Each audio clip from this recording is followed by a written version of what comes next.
YouTube, welcome to an FFA. It's been a while. Folks, this replay is so good. That's all I'm going to say. It is so good. Don't you dare navigate off this page. You hear me?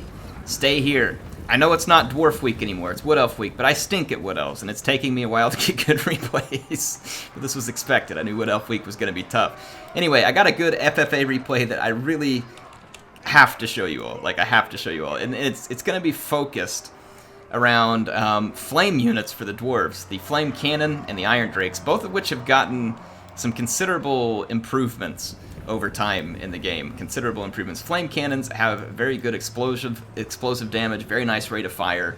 They have very good niche use cases. And then Irondrakes they cause ridiculous damage. I've been playing a dwarf campaign for fun on my own, and they are so good. Like, so good. Now, again, a niche use case unit. Not something you're going to see used every day in some kind of competitive gameplay, but this is a free-for-all. And free-for-alls are a little bit crazier, and sometimes a little more of anything goes. In fact, let's check out what's going on. There are two High Elf players here, both of which are Tyrion. The nearest one here to the Dwarf player, who is the submitter of the replay, is Ghost Sanity on my Discord, so thank you, Ghost Sanity, for sending it in. There's going to be Tyrion, some spears, a bunch of Lothern Seaguard, and some Silver Helms supporting. Way over here in the distance, there are some Dark Elves led by Lokir Felhart, and they forward deployed some Dark Riders and some Dark Riders with repeater crossbows out in the woods. Look at this! Yeah, Dark Riders got a little bit toasty. Never even made it over here. The Flame Cannon's gotten 34 kills, and just look at the fire rate on this thing. It's just peppering units with shots. And it's being pretty effective at driving back anything that needs to get within a relatively tight range. Now, obviously, if you get in a big artillery fight, this thing doesn't have the range to stand in an artillery fight, and that's why I say it has niche use cases. One of the best things it can be used for is standing off against archer factions, because they really don't want to stand in range of it. It will just do tremendous damage. Now, the dwarves did have some miners hidden over here in the woods. They came up from behind, I think, attempting to do a little bit of vanguard movement, maybe throw their blasting charges here, and that they will do.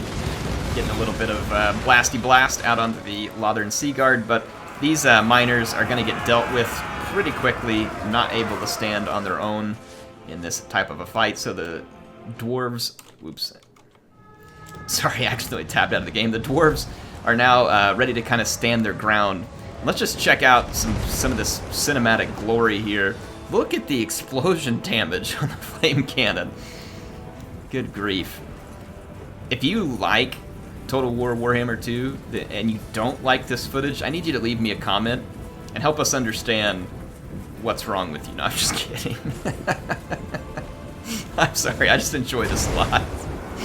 I'm just kidding. You guys can leave a comment and tell me what's wrong with me, though, if you would like. In any case, we're going to see the flame cannon start to focus out the archers. Just look what happens when they land a shot. I mean, they're deleting a huge portion of the unit every time you get an explosion. So a Lothern Seaguard pretty much out. And then Irondrakes, folks. Irondrakes are for real. Don't be deceived by their stats. It says they're bad against armor. That is just not true. They are good against anything they can stand there and get enough shots off. And then they imbue the burnt debuff, which takes away leadership from the units that get hit. So it makes it easier to rout units that are being hit by it. Now, obviously they have very limited range. It's going to be one of their big weaknesses. But right here, with the flame cannons supporting, they don't have to worry about the disadvantage in range as long as they pull back. The flame cannon is going to do the work here. Just look at it annihilating the Wood Elf archers out here. The flame cannon has racked up 164.5 kills there, and it's not stopping anytime soon. Just going to be an absolute mess of dwarves getting wrecked over here. And so the dwarf army, though, as a whole, was just some warriors and some slayers and miners to try and protect everything. Now, the Dark Elves and the Green High Elf faction have been duking it out over here. I haven't showed a whole lot of it, obviously, because I want the focus on the flaming units, but over here, the Dark Elves basically get themselves into a fight that is above their weight class.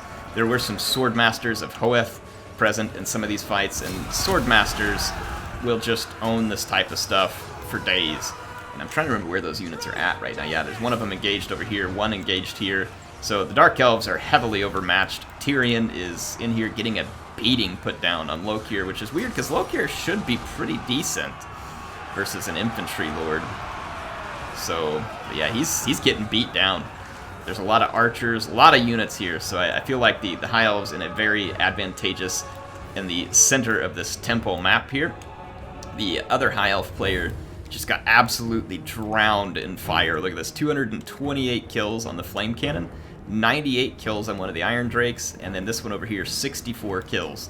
So a really solid start for Belegar and his Dawi in this particular free-for-all. Now remember, the point of a free-for-all is to get points, and the points are awarded, I think, based on the damage dealt to enemy units. I don't remember all the factors that go into it, like if cost is a factor. I know damage dealt is going to be one of the big factors that goes into it. And so you can see the Ghost Sanity off to a pretty nice start, all things considered, because you can see up here that the green-bannered SP Lacopa here for the High Elves has gotten a lot of kills.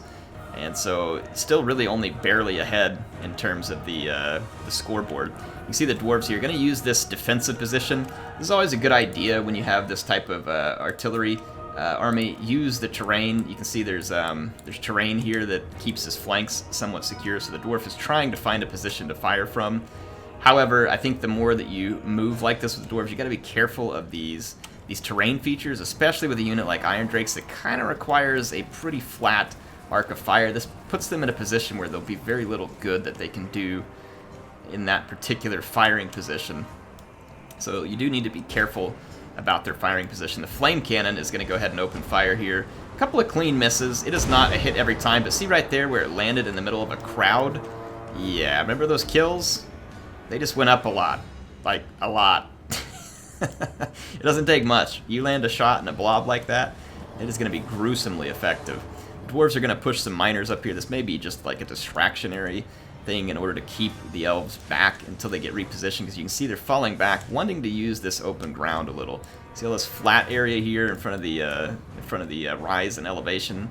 Definitely a good place for the dwarves' position. They have the ranged advantage in terms of distance, though the High Elves here have 4 archer units that have 180 range each.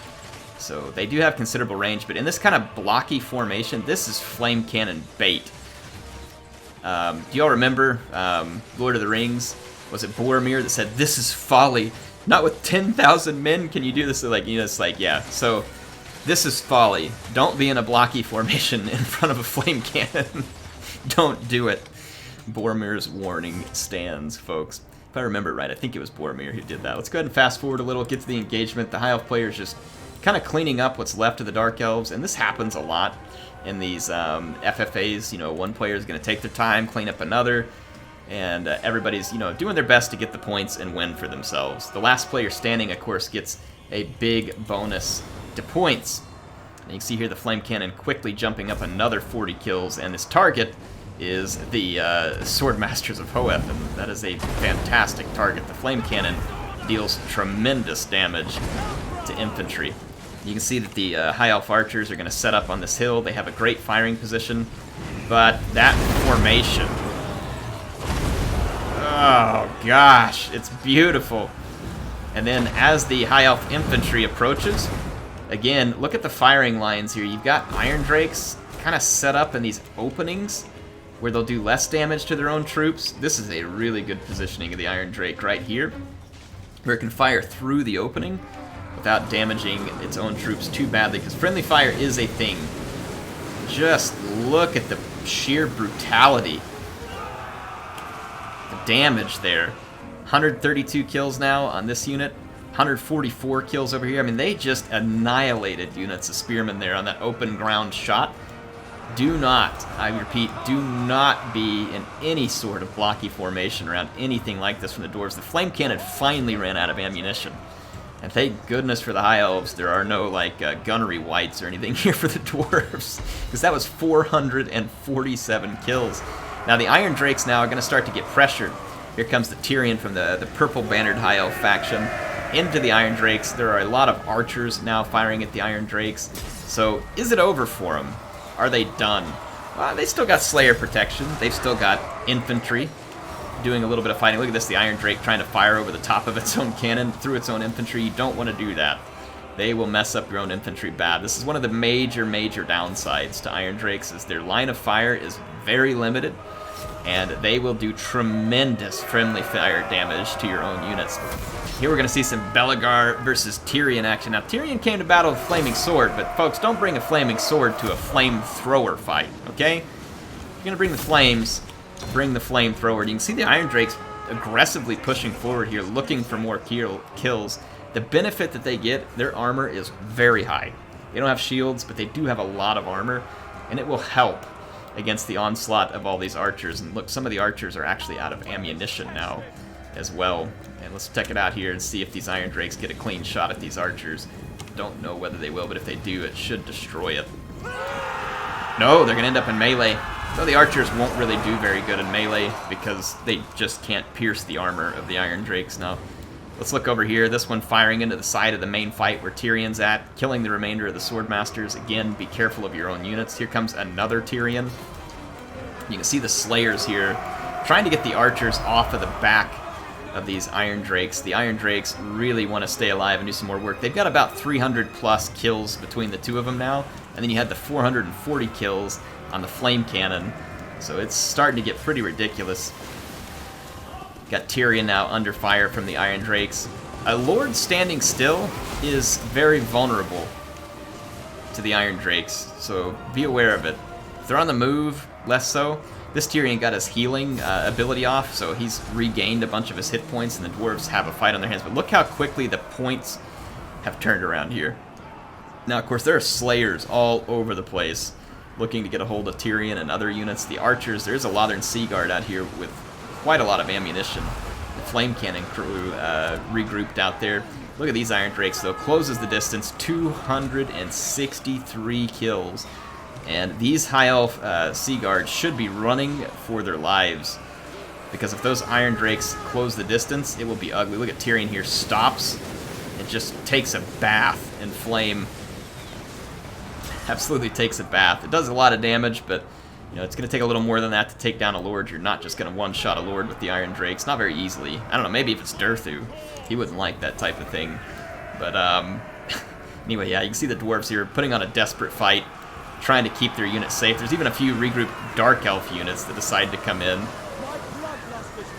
Look at this. The High Elf archers, why? Why did you close? Okay, I know why. You closed the distance for entertainment. Maybe the High Elf player's just trying to make us happy here. Maybe he saw the kills on those Iron Drakes. It's like, you know what? I want to be a part of this historic day. A day in which flame covers everything on the battlefield. Folks, look at the kills. 292, 190, and they are not done yet. These two units still have a considerable amount of ammunition. And at this point, a lot of the units that could stop the Iron Drakes have died. There is a Silverhelm unit that was hiding in the woods. It's going to pop out now, so the last real threat beyond Tyrion's, multiple, one of them's routed right now, is coming in. But the Tyrion can be held off by the Slayers. So the Iron Drakes just have to chill in the middle of the Slayers, and they'll be good to go. Like, you know, he can't really do much against them. You can see that the Silverhelm's coming in, attempting to plow their way through. They're going to use their mass, see if they can get through. But again, here comes the fire. There will definitely be some friendly damage here done to the Slayers, and it will be quite gruesome. But look at that, like half of the hit points almost. The Silverhelm's gone. Like, you just cannot get into close range with these units. 304 kills, a silver chevron, a triple chevron on this one. I'm beyond entertained at this point. This is spectacular. So many fire deaths in this battle. Poor Belegar is having to take on dual Tyrions, and this is just not a fight for Belegar. He doesn't have the armor piercing for this type of thing. But I guess if Tyrion gets heated up a little, maybe he'll be a little more prone to rout. Yowza. So yeah, some Harganeth Executioners thinking that they might put an end to the Iron Drakes. Yeah, not so much. The Silverhelms are back, trying to get into this fight, repeatedly charging, trying to find a way in. The Slayers are there to meet them. These Iron Drakes have thoroughly cooked the Harganeth Executioners and now reached 321 kills. And not done with them yet. Apparently, Look at that, the one executioner. Nope. No, there's one more. I guess the one gets to go. They're like, hey, you go home, tell the others. Tell them what happens. Let's just kill count here, kill count. I wish I could like have like an active kill counter up in the corner, like flame deaths in this battle. That would be a pretty cool plugin. So we're gonna see the more and more units again. Why the Lothern Sea Guard closes the distance here, I will never know.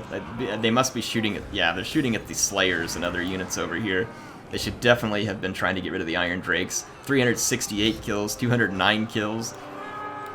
It's real, folks. And the Silver Helms are one of the only units left, and they're gonna take another flame bath here. 210. Oh, I love it. It's just like almost 400 kills on one of the Iron Drakes. A quadruple chevron. So if you are playing a dwarf campaign and you are not using Iron Drakes, you are making a mistake. If you are playing multiplayer, you probably have to think about where you can use the Iron Drakes. It is a risk-reward type unit. In this case, it is rewarding in many ways. 1 in points, 2 in kills, 3 in entertainment. So, many ways it's rewarding. It won't always be the case in multiplayer, so think through it. Again, I know it was Wood Elf Week, but I figured you all would enjoy this. I'm going to go ahead and fast forward to the end. There's a little more action here. You can see the Iron Drakes are going to kill off the Silver Helms. And then the last Tyrian gets in here, stays in the fight for quite a long time. A few Sea Guard. Yeah, they all get burned. Everything gets burned. Utterly burned to death. One of the Iron Drakes even runs out of ammo at 413 kills. Ghost Sanity, this was probably the most amazing flame battle I've ever seen. This was absolutely spectacular. Absolutely spectacular. That is over 1,000 kills on these on these 3 units. I don't know if any of them started with chevrons. It's possible they did, but I'm sure they gained some through there. So Ghost Sanity, thank you for the absolute insanity that was this battle. I enjoyed it. Ramster, Rotors, and SB La Copa, thank you all for playing in the battle. It was very fun. Look at the kills on this, too. The Swordmaster of Hoeth, absolute ownage. Ramster got a decent number on one of his units there, and that Dark Elves got dumped on in that fight up on top. But anyway, hope you all enjoyed this one. HeirofCarthage signing out for now. I'll be back with some Wood Elf battles as soon as I can be good at one. Might be a while, folks. Hang in there. HeirofCarthage signing out for now.